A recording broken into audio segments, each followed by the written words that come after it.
So when I was a little girl, I knew I wanted to be two things when I grew up. I knew I wanted to be a lawyer, and I knew I wanted to be a mom.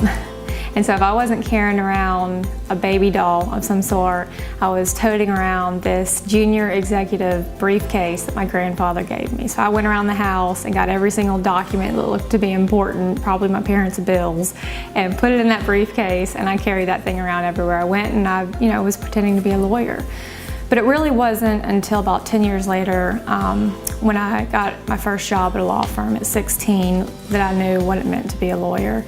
And I watched people come in and out of that law firm all day long with some extremely serious issues. I watched people come in that had lost children due to very egregious conduct of other people. I've watched families come in who had lost their homes and all of their money.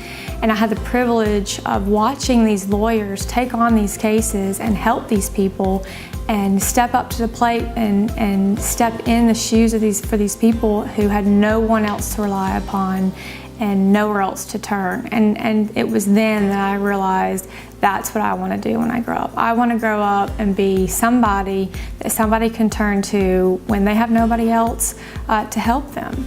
And it's been a privilege. I feel like today we're continuing to do that kind of work. I feel like I'm fulfilling that dream to be able to help people. What we are able to do is we represent states through the Attorney General's office.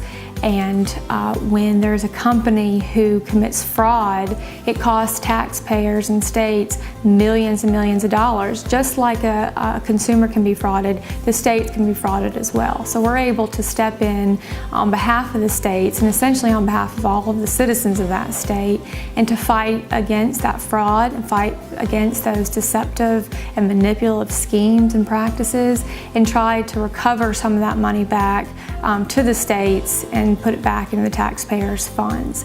So it's the work that we do reaches a large amount of people, and the help that we are able to provide is on a national scale. And so that feels good to me. It's a privilege to be able to work on those kind of cases.